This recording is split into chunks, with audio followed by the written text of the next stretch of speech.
नमस्कार, सवाल इंडिया का देख रहे हैं आप। मैं ताबिश हुसैन। शुरुआत एक ऐसी खबर से जिसने सबको चिंता में डाल दिया है। म्यांमार और थाईलैंड में आज दिन का ब्लैक फ्राइडे साबित हुआ है और इसकी वजह है एक बहुत तेज भूकंप। इन दोनों देशों में 7.7 की तीव्रता वाले भूकंप से काफी तबाही मची है। बैंकॉक में इमरजेंसी घोषित की गई है। अमेरिकी जियोलॉजिकल सर्वे के मुताबिक भूकंप का केंद्र म्यांमार में था और जोरदार भूकंप से बैंकॉक में 2 लोगों की मौत होने की भी खबर आई है। लेकिन जो तस्वीरें हैं वो भयावह हैं जो यहाँ से आई हैं। ये आप देख रहे हैं, एक निर्माणाधीन इमारत थी जो यहाँ पर इस भूकंप के झटके को नहीं झेल पाई और यहाँ पर वो जमींदोज हो गई। और यहाँ पर इसके अलावा अगर आप देखेंगे तो 7 लोगों को सुरक्षित निकाला गया है। ये भूकंप म्यांमार के समय के मुताबिक 12:15 के आसपास आया है और भूकंप का केंद्र म्यांमार में था, लेकिन इसका प्रभाव बैंकॉक तक देखा गया है। इसके अलावा बांग्लादेश में भूकंप के झटके महसूस हुए हैं। भारत में भी कुछ जगहों पर हल्के भूकंप के झटके महसूस हुए, लेकिन म्यांमार का ये भूकंप बैंकॉक में भारी तबाही लेकर आया है और थाईलैंड में इसका असर जबरदस्त देखने को मिला है और बैंकॉक में इमरजेंसी यहाँ पर घोषित कर दी गई है वहाँ के हालात को देखते हुए। जो तस्वीरें आई हैं उससे आप अंदाजा लगा सकते हैं कितना भीषण और कितना जबरदस्त ये भूकंप था।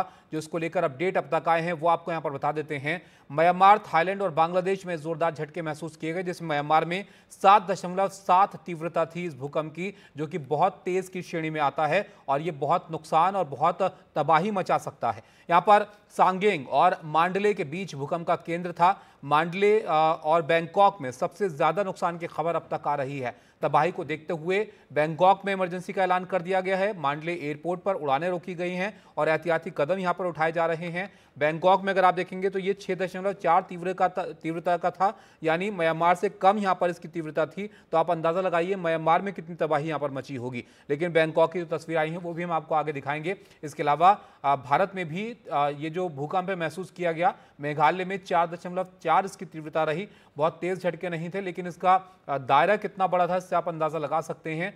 बांग्लादेश में 7.3 तीव्रता का भूकंप ये महसूस किया गया। तो ये बहुत तेज भूकंप जो कई जगहों पर इसका असर देखने को मिला है। और अगर भूकंप के अपडेट आप यहां पर देखेंगे, जैसे कि हमने आपको बताया, ये 3 देश म्यांमार, थाईलैंड और बांग्लादेश जहां पर जोरदार झटके थे इस भूकंप के। इसके अलावा नज़दीकी जगहों पर भी इसके जो असर है वो महसूस किए गए। और म्यांमार में जो हमने आपको जगहें बताई अभी, आप सांगेंग और मांडले वो जगह हैं जहां पर भूकंप का केंद्र बताया जा रहा है और इसके इर्द गिर्द काफ़ी ज़्यादा नुकसान होने की संभावना यहाँ पर जताई जा रही है। हालांकि अभी तस्वीरों का इंतजार है वहां से, और मांडले और बैंकॉक में सबसे ज़्यादा नुकसान की खबर है। और तबाही को देखते हुए बैंकॉक में इमरजेंसी का ऐलान किया गया है। बैंकॉक में क्या हालत रही है ये अभी तस्वीरों में आप देखिएगा। वहाँ पर एक इमारत थी वो जमींदोज हो गई। वो जो है अंडर कंस्ट्रक्शन बिल्डिंग थी, लेकिन कितना तेज़ का झटका था उससे आप अंदाज़ा यहाँ पर लगा सकते हैं। इसके अलावा अगर आप देखिए भूकंप जब आता है तो यहाँ पर कितना कंपन महसूस होता है इसको आप समझ सकते हैं। 2 से 2.9 का अगर भूकंप आता है तो फिर उससे कंपन महसूस होता है। इसके अलावा अगर ये तीव्रता 3 से 3.9 होती है तो बगल से ट्रेन गुजरने जैसा एहसास लोगों को होता है। जब कोई ट्रेन गुजरती है तब जो हल्का वाइब्रेशन होता है वैसा महसूस आपको होगा। और अगर 4 से ज़्यादा का भूकंप है, 4 से 5 के बीच का है, तो दीवार पर कैलेंडर हिल सकता है, यानी दीवार आपके मकान को वो भूकंप हिला सकता है। और 5 से 5.9 का अगर भूकंप होगा तो पंखे हिलने लगते हैं और वहां से अंदाजा आपको लग सकता है। इसके अलावा 6 से अगर ज़्यादा भूकंप की तीव्रता है तो दीवार में दरार आ सकती है, और 7 से अगर 8 के बीच है तो बिल्डिंग गिर सकती है, जो आज बैंकॉक में देखने को मिला है। और म्यांमार में ये अंदेशा है कि वहां पर भी काफ़ी नुकसान इससे हो सकता है। और 8 से अगर भूकंप ऊपर का है तो बड़ी तबाही ये भूकंप मचा सकता है। और जो भूकंप अभी आया है वो 7 से ऊपर का था, तो इसलिए ये और ख़तरा यहाँ पर अब पैदा हो रहा है कि क्या इससे भी तेज़ भूकंप आ सकते हैं। ये 4 तस्वीरें हैं आपके सामने जो सामने आई हैं, जिसमें आप देख सकते हैं कितना असर इस भूकंप का था। ये एक इमारत आप देख रहे हैं, बैंकॉक में ये इमारत गिर गई। इसके अलावा जहाँ पर ऊपर स्विमिंग पूल आजकल होते हैं, जो हाई राइज बिल्डिंग होती हैं, उसका पानी छलकता हुआ यहाँ पर नजर आया है। और इतना तेज ये भूकंप था कि थाईलैंड की राजधानी बैंकॉक में बहुमंजिला इमारत यहाँ पर थी वो जमींदोज हो गई। लोग अपनी जान बचाने को यहाँ पर भागते हुए नजर आए और इसकी वजह से वहाँ पर अफरा तफरी का माहौल जो है वो पैदा हो गया। ये चौथी तस्वीर आप देख रहे हैं, स्विमिंग पूल का पानी यहाँ पर हिलता हुआ नजर आ रहा है। और इस तरह की तस्वीरें जो सामने आई हैं ये बहुत भयावह तस्वीरें हैं और इसने चिंता में वहाँ पर लोगों को डाल दिया है कि ये बहुत बड़ा खतरा था जो कि यहाँ पर भूकंप आने से पैदा हुआ। ये आप तस्वीर देखिए, यहाँ पर ये इमारत है, इसके ऊपर स्विमिंग पूल है और इतना तेज़ ये भूकंप से इमारत हिल रही है कि जो स्विमिंग पूल का पानी था वो यहाँ पर झरने की शक्ल में नीचे यहाँ पर इमारत से गिर रहा है। तो ये भूकंप का अंदाज़ा आप लगाइए, इतनी बड़ी इमारत अगर इतनी रफ्तार से हिल सकती है कि पानी वहाँ पर छलक जाए जो ऊपर स्विमिंग पूल बना हुआ है, तो जो इमारत में लोग हैं उनके लिए कितना खौफनाक ये मंजर होगा, इसका अंदाज़ा यहाँ पर लगाया जा सकता है। तो ये तस्वीरें हैं जो यहाँ पर सामने आई हैं इस भूकंप के बाद। बैंकॉक में सबसे ज़्यादा ये असर इसका जो है वो महसूस किया जा रहा है, क्योंकि वहाँ से तस्वीरें बहुत ज़्यादा अब तक सामने आई हैं। वहाँ जो कैमरे लगे हैं या लोगों ने शूट इसको किया है, तो लोगों के सामने ये असर इसका देखने को मिला है। इसके अलावा जो दूसरी जगहें हैं जहाँ पर ये भूकंप महसूस किया गया है, वहाँ पर आप अंदाज़ा लगाइए कि बैंकॉक से ज़्यादा तीव्रता थी म्यांमार में इस भूकंप की, जहाँ पर केंद्र था, तो वहाँ पर कैसा इसका आलम रहा होगा। ये एक और इमारत है जो भूकंप के झटकों को नहीं सह पाई और एक तरफ ये झुक गई, आधी इमारत जो है वो धराशायी हो गई।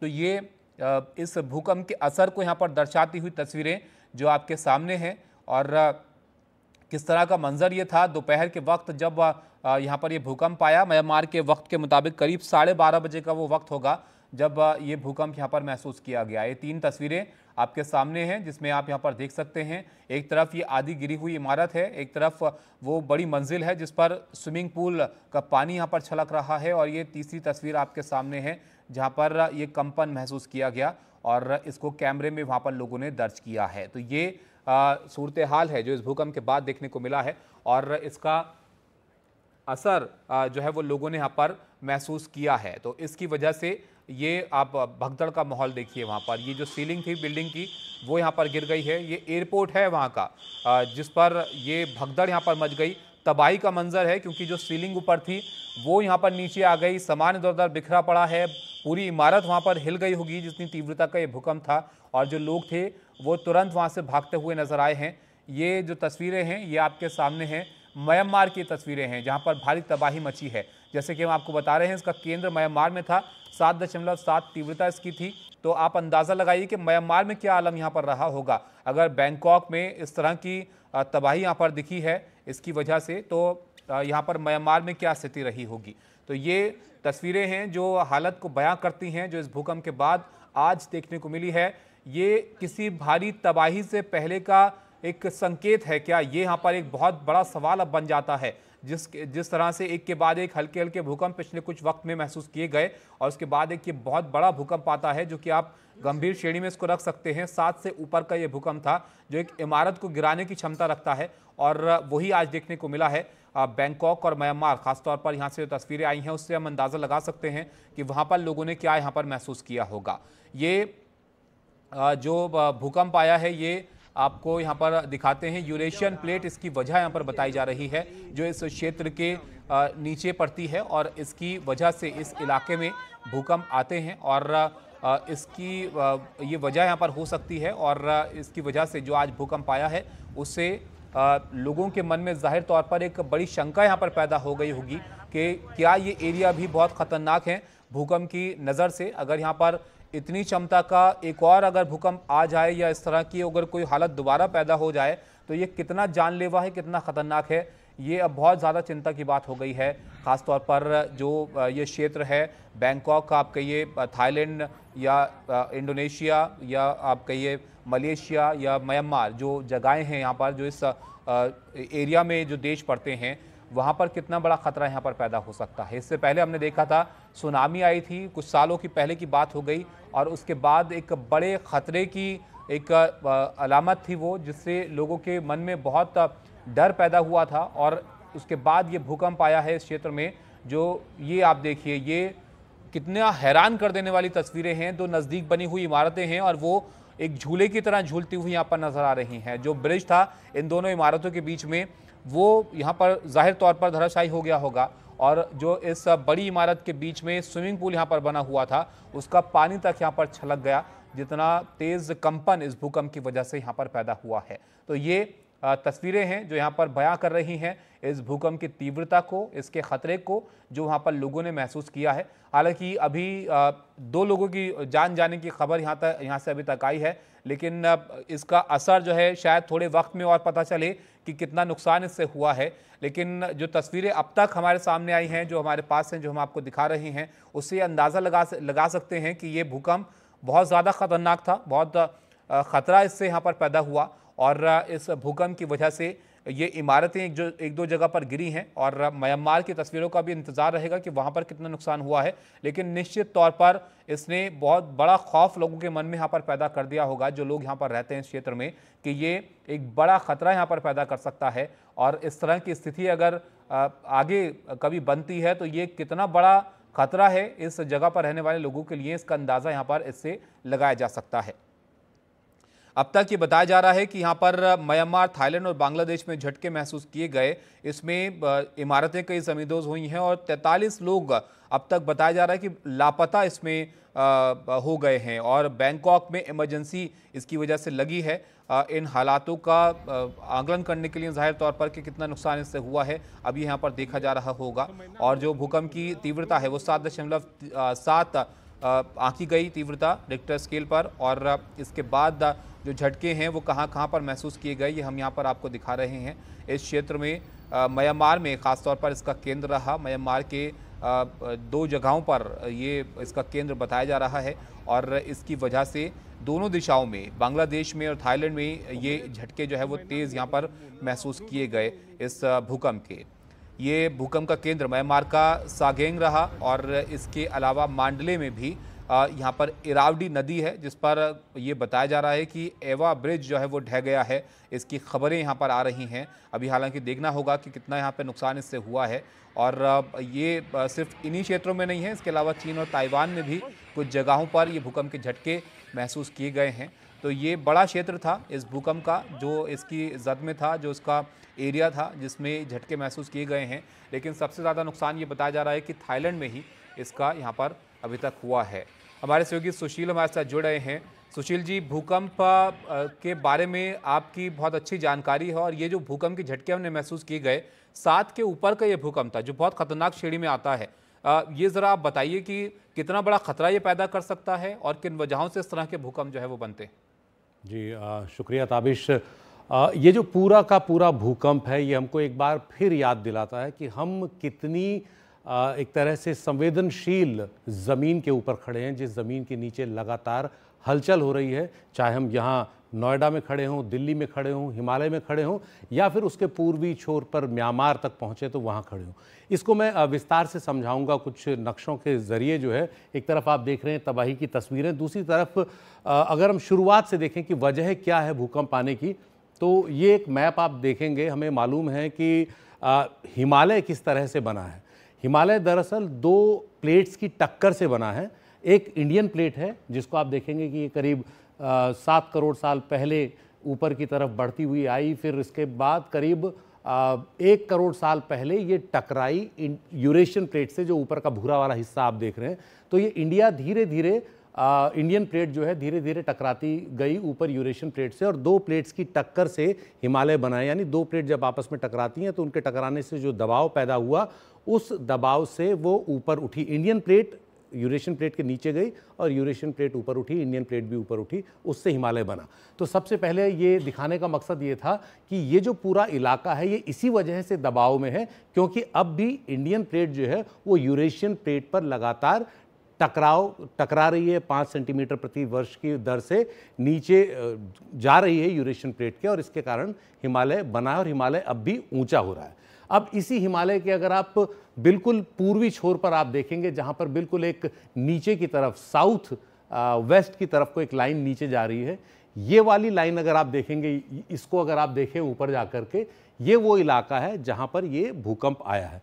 इसको दिखाने के लिए मैं आपको जो अगला मैप है वो दिखाता हूं कि हिमालय जो है जब टक्कर बना है और जब इंडियन प्लेट जो है यूरेशियन प्लेट से टकराई है तो उसके बाद क्या हुआ। अगला ग्राफिक्स अगर हम देखें, जो फॉल्ट लाइन है हिमालय की और एक तरह से यूरेशियन प्लेट और इंडियन प्लेट की। इंडियन प्लेट लगातार जो है वो दबती चली गई है। तो अगर हम अभी थोड़ी देर में दूसरा नक्शा आपको दिखाएंगे तो उससे पता लगेगा कि इस दबाव की वजह से लगातार इस प्लेट के, इस फॉल्ट लाइन के नीचे जो है वो भूकंप आते रहे हैं।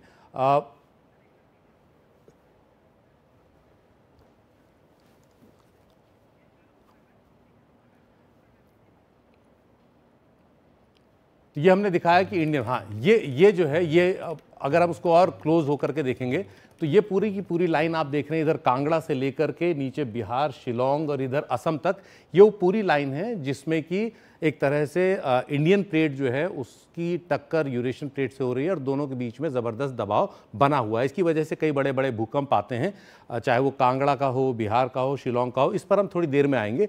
अब इसके बाद मैं आपको अगली तस्वीर दिखाता हूँ कि क्या हुआ है जो आज जो भूकंप आया है वो वहाँ पर। ये इसकी भूमिका थी कि दबाव की वजह से ये बड़े भूकंप आते हैं।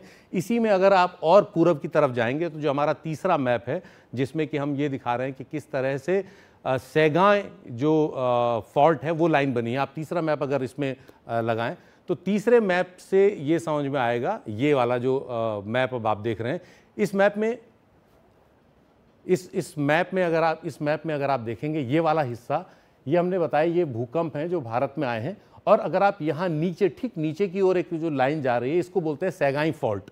सैगाई फॉल्ट जो है जिसमें 1931, 1946, 1991, 1946, 1956 में बड़े बड़े भूकंप आए हैं। 2003 में भी भूकंप इसके आसपास आए। तो ये आप देख सकते हैं बड़े बड़े भूकंपों की इसके आसपास तारीखें लिखी हुई हैं। इसी के आसपास यहाँ पर इसी फॉल्ट लाइन में भूकंप आया है जो आज आया है 7.7 का, और एक 6.4 का उसके आसपास एक और भूकंप आया है।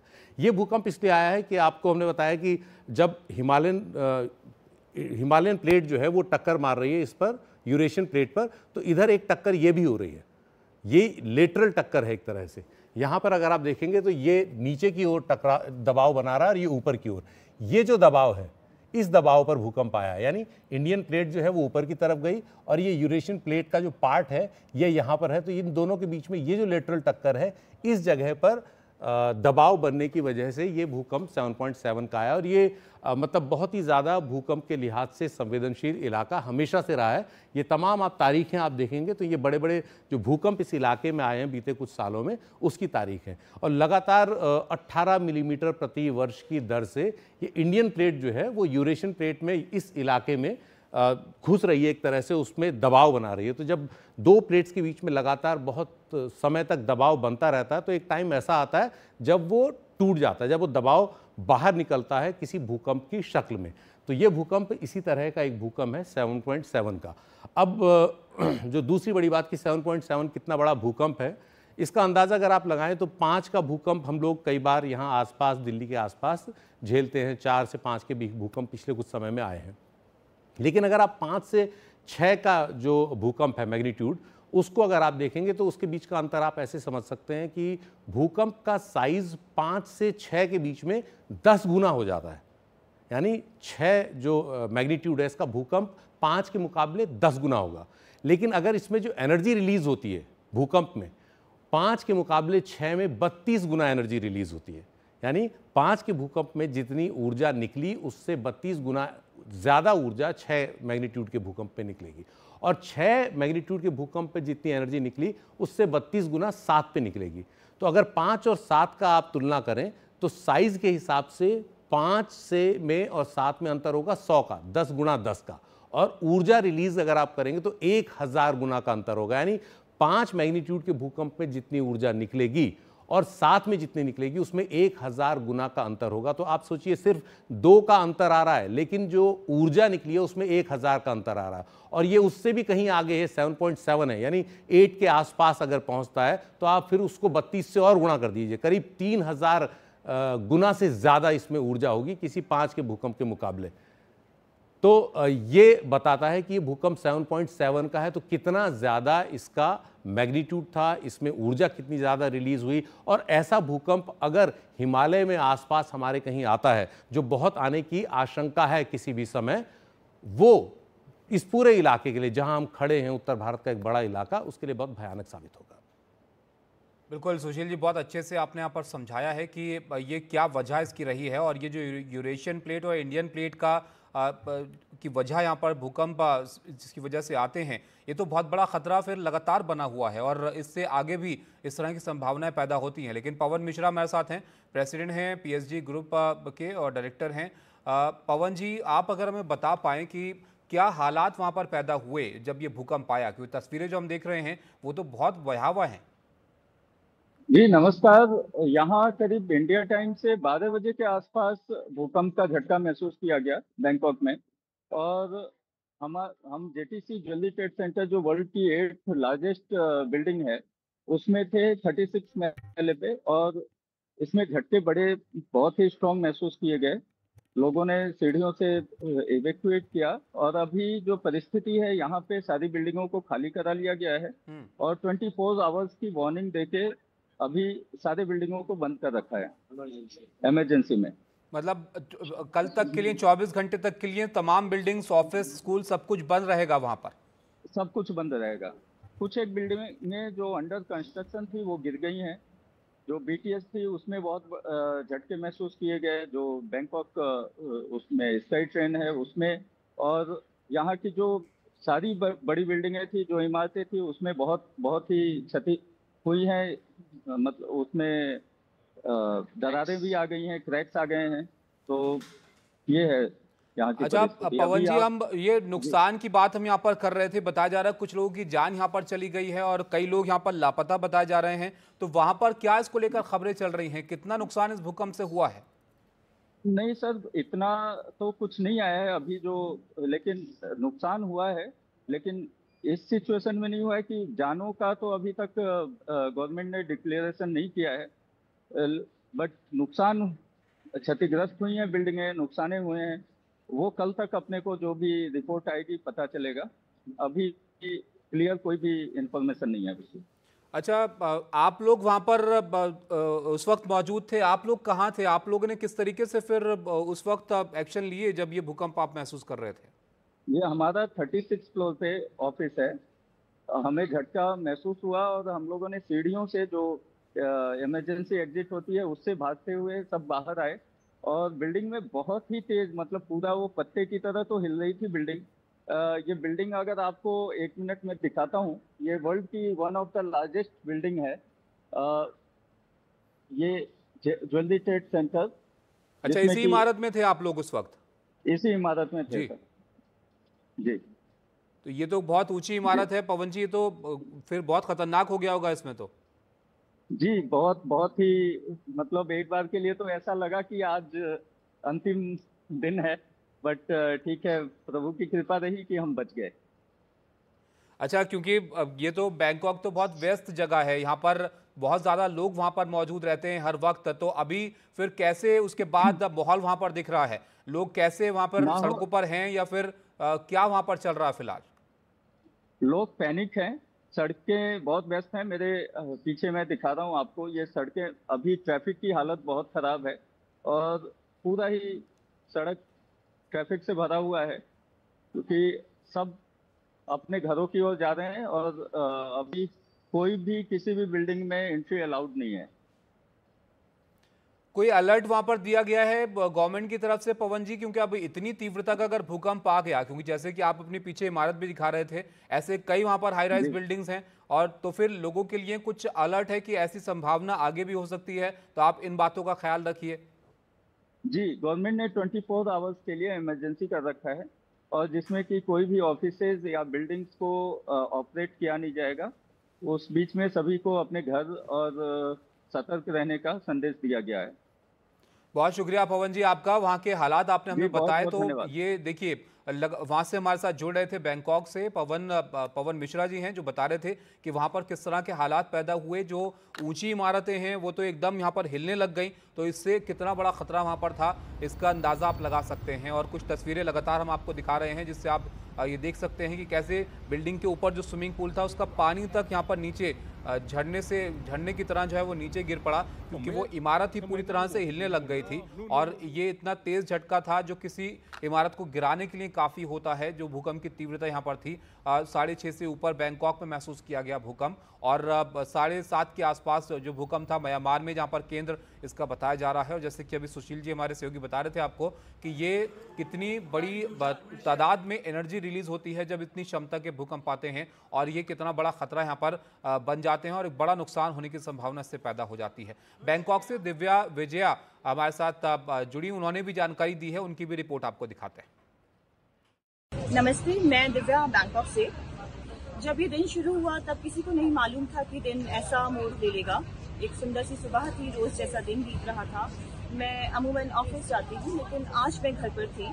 मैं अपना काम कर रही थी जब मैंने पलंग को बहुत तेज हिलता हुआ महसूस किया, लेकिन मैंने एक बार उसे नज़रअंदाज कर दिया, क्योंकि पिछले 20 सालों में कभी भूकंप जैसा वाकया यहाँ नहीं महसूस किया था। लेकिन तुरंत ही वापस पलंग बहुत जोरों से हिलने लगा और लोगों के भागने की, चिल्लाने की आवाज़ आने लगी, मलबे के गिरने की आवाज़ आने लगी। तब लगा कि हाँ, भूकंप है। तब भी ऐसा फील हुआ कि शायद कुछ सेकंड्स में अपने आप खत्म हो जाएगा, लेकिन ये खत्म नहीं हुआ। ये लगातार भूकंप के झटके आए जा रहे थे। हम लोग 9वें फ्लोर पर रहते हैं। हम लोग सीढ़ियों के रास्ते ऊपर से नीचे की ओर भागे और नीचे आकर देखा तो वहाँ पहले से काफ़ी लोग मौजूद थे और वे सब लोग बहुत डरे हुए थे, दहशत में थे। कुछ लोग नंगे पैर थे, कुछ लोगों के घुटने छिले हुए थे, कुछ लोग अपने पेट्स को पुचकार रहे थे, पेट्स बहुत डरे हुए थे। एक प्रेग्नेंट लेडी थी, वो बहुत घबराई हुई थी, वो 12वें फ्लोर से उतर कर आई थी। बच्चे स्कूल गए हुए थे, लेकिन जैसे ही भूकंप आया बच्चों को अपने अपने घर भेज दिया गया। लेकिन वहाँ से यहाँ आने में उन्हें करीब 3 घंटे से भी ज़्यादा समय लग गया, क्योंकि सड़कें पूरी जैम है, ट्रैफिक जैम लगा हुआ है, गाड़ियाँ मूव नहीं हो रही हैं। जितने भी ब्रिजेस थे वे सब बंद कर दिए गए हैं, मेट्रो, BTS सब बंद हैं। तो लोगों को इधर से उधर जाने में भी काफ़ी परेशानी हो रही है। तब से अब तक हम लोग बाहर ही बैठे हैं, नीचे बिल्डिंग के बाहर। इमारत के भीतर जाने की अभी भी मनाही है और तब से लगातार हमें एम्बुलेंसेस की आवाज़ें आ रही हैं। एम्बुलेंस सामने से गुजरती हुई नज़र आ रही हैं। लोग अभी भी बहुत डरे हुए हैं, डर के साथ साथ थके भी हुए हैं। रात में वापस भूकंप आने की चेतावनी जारी की गई है, तो देखते हैं कि रात कैसे बीतती है। तो आपने देखा यहाँ पर ये बता रही थी दिव्या भी कि वहाँ पर कैसा उन्होंने महसूस किया। जाहिर तौर पर कई सालों बाद इतना बड़ा भूकंप यहाँ महसूस हुआ। थाईलैंड में लोगों ने भी इसको महसूस किया, तो उनके बीच भी एक पैनिक के हालात यहाँ पर पैदा हो गए। और ये तस्वीरें लगातार हम आपको दिखा रहे हैं, जिससे आप इस बात का अंदाज़ा लगा सकते हैं कैसे हालात वहाँ पर बने। ये जो बिल्डिंगें हैं वो इससे हिल गई पूरी तरह से, जितने तेज़ ये झटके भूकंप के थे। और ये तीव्रता जो थी इसकी 6:30 के आसपास थाईलैंड में महसूस किया गया, और म्यांमार में तो इससे भी ज़्यादा तेज़ तीव्रता का भूकंप ये था।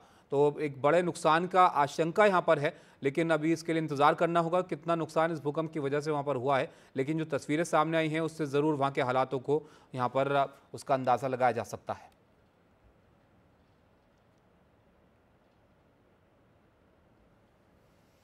आगे बढ़ते हैं और एक और महत्वपूर्ण मुद्दे की बात करते हैं। राणा सांगा के मुद्दे पर सड़क से संसद तक अब जो है वो राजनीति हो रही है। रामजीलाल सुमन के बयान को लेकर राज्यसभा में जोरदार हंगामा हुआ। बीजेपी ने कहा कि कांग्रेस राष्ट्र विरोधियों के साथ है। वहीं नेता विपक्ष मल्लिकार्जुन खड़गे ने कहा कि संविधान घर जलाने की इजाजत नहीं देता।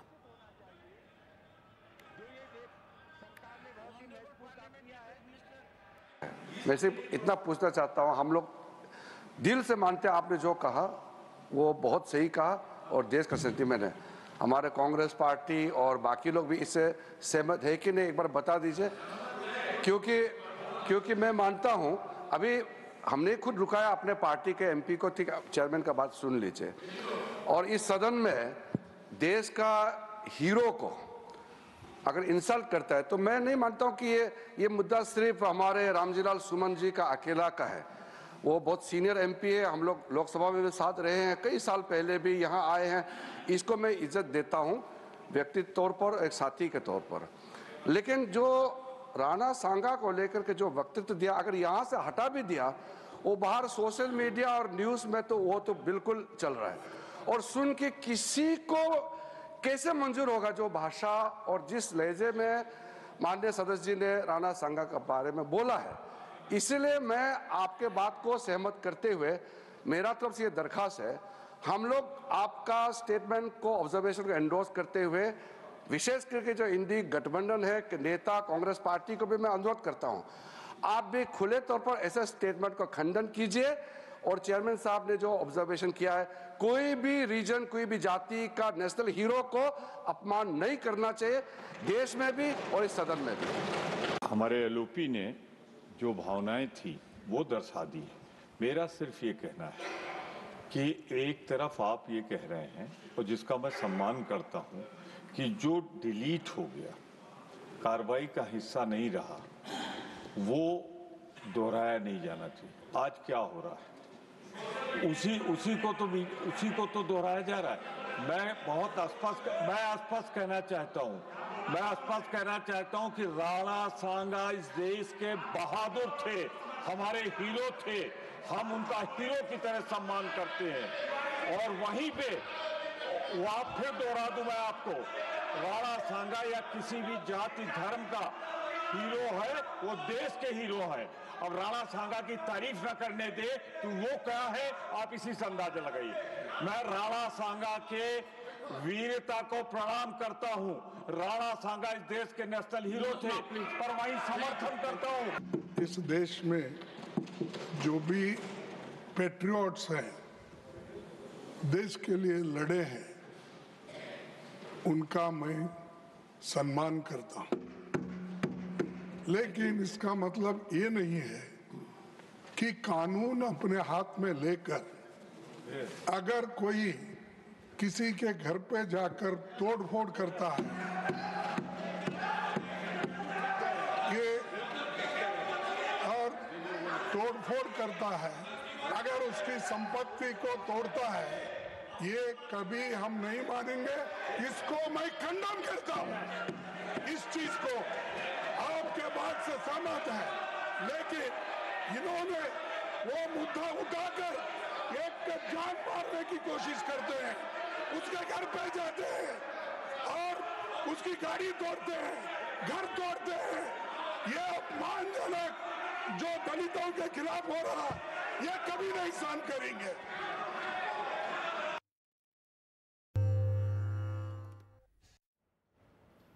अब बात वक्फ बिल की करते हैं। इस बिल को लेकर मुस्लिम संगठन विरोध कर रहे हैं। हमारे सहयोगी मनोरंजन भारती ने वक्फ के मामले में जेपीसी अध्यक्ष जगदम्बिका पाल से बात की। उनका क्या कहना है, चर्चा आपको दिखाता है। वक्फ को लेकर के क्या होगा, उसकी संपत्तियों को लेकर के एक जेपीसी बनाई गई थी और जेपीसी ने अपनी रिपोर्ट दे दी है काफ़ी मेहनत के बाद। और अब सरकार उस बिल का क्या करेगी, इस पर बात करने के लिए जेपीसी के चेयरमैन खुद हमारे साथ हैं, जगदम्बिका पाल साहब। सर, वो बिल का क्या होगा, कब आने वाला है बिल? देखिए, जब जेपीसी ने अपनी रिपोर्ट सबमिट कर दिया स्पीकर को और हाउस में भी कर दिया जी, तो अब उस रिपोर्ट को गवर्नमेंट अप्रूव कर चुकी है। अब उस पर लॉ डिपार्टमेंट, गवर्नमेंट उसको अमेंड करके रिपोर्ट के हिसाब से और फिर उस बिल को लाएगी। तो अब ये बिल गवर्नमेंट को लाना है। मुझे उम्मीद है कि इसी सेशन में गवर्नमेंट बिल लाएगी, क्योंकि जब रिपोर्ट दिया जा चुका, टाइम बाउंड हमने दिया और सभी स्टेक होल्डर के साथ बातचीत कर लिया। 38 बैठकें हमने दिल्ली में कर लिया। वेस्ट बंगाल हो, आसाम हो, उड़ीसा हो, महाराष्ट्र हो, गुजरात हो, तमिलनाडु, कर्नाटका, सब जा चुके। सभी स्टेक होल्डर, स्टेट ऑफिशियल के साथ, वक्फ बोर्ड के साथ, माइनॉरिटी कमीशन के साथ तो मिल चुके हैं। तो मुझे लगता है विपक्ष अभी भी कह रहा है कि आप पक्षपात हुआ है विपक्ष के साथ। नहीं, विपक्ष, देखिए, विपक्ष कह रहा है वो पक्षपात है या आज जो विपक्ष कर रहा है वो पक्षपात है? आखिर ये बताइए कि ये माह रमज़ान है, एक महीने मुस्लिम्स रोज़ा रखते हैं, उपवास रखते हैं, इबादत करते हैं गॉड का, अल्लाह का। आज अलविदा की नमाज है। अलविदा की नमाज कितनी पवित्र होती है और उसको रोज़ेदार जाते हैं और नमाज पढ़ते हैं। ब्लैक पट्टी लगाई, लेकिन ब्लैक पट्टी लगाने की बात, ब्लैक पट्टी क्या ट्रेड यूनियन है? आज ये प्रेयर है, ये कोई आंदोलन नहीं है कि आज एक महीने का जो उपवास, रोज़ा, इतना बड़ा पवित्र त्यौहार हो, इतना रोज़ा रखते हो और उनको एक तरह से अगर ब्लैक पट्टी लगा के मस्जिद में जा रहे हैं नमाज़ पढ़ने, तो ये all India Muslim personal law board क्या अल्लाह के खिलाफ प्रोटेस्ट करवा रही है? वो तो उन्होंने देश भर में प्रोटेस्ट किया। वो तो उन चीफ मिनिस्टर के पास जा रहे हैं जो कि जिनको लगता है कि मुस्लिम्स के वोट मिलते हैं, चाहे नीतीश कुमार हो चाहे चंद्रबाबू नायडू हो, उन पे वो दबाव डाल रहे हैं। तो आप सही कह रहे हैं, इसका मतलब वो राजनीति कर रहे हैं कि अभी अमेंडेड बिल सदन में नहीं आया, लेकिन इसके बावजूद जंतर मंतर पे कर दिया और चंद्रबाबू नायडू की बात कर रहे हैं या नीतीश कुमार की बात कर रहे हैं, वहाँ पटना में प्रोटेस्ट कर दिया, आज उन्होंने काली पट्टी बांधने के लिए कह दिया। तो इससे साफ है कि वो बिल से उनका वास्ता नहीं है, वो जानबूझ करके ये सोची समझी रणनीति के तहत राजनीति हो रही है और आंदोलन करा रहे हैं। उनका तो ये कहना है कि सरकार के सारे जो हैं वो अमेंडमेंट माने गए, विपक्ष का एक भी संशोधन नहीं माना गया। जिस समय आएगा, शायद अगर आप पढ़ लें रिपोर्ट को, तो जो विपक्ष की बात कर रहे होंगे, विपक्ष की बातों को भी हमने माना है। और कौन सा ऐसा क्लाज है कि जिसमें वक्त में उसका फ़ायदा गरीब को नहीं मिलेगा, मुसलमान महिला को नहीं मिलेगा, बल्कि उससे नुकसान होगा। उस कानून को आने दें। अगर ये all India Muslim personal law board अगर ये होती ईमानदार, तो वो इंतजार करती कि पहले कानून आए, उस कानून में क्या खामियां हैं उसको लेके आंदोलन। जेडीयू के कुछ सांसदों ने ऐसा कहा है कि ये बिल को इस सत्र में ना लाया जाए, बिहार में चुनाव होने वाले हैं। मुझे इसकी कोई जानकारी नहीं है। वो बिल आएगा, उस बिल का ऐसे ही स्वागत करेगी जनता, जैसे 3 तलाक का मुस्लिम महिलाओं ने किया, जैसे आर्टिकल 370-35A का किया है, और जिस तरह से CA का, मुझे लगता है उसी तरीके से उससे ज़्यादा इसका स्वागत करेंगे। क्योंकि अभी तक वक्फ की प्रॉपर्टी का फ़ायदा किसी गरीब मुसलमान को नहीं मिलता है, किसी ख़वातीन को, किसी बच्चों को, अनाथ को नहीं मिलता है।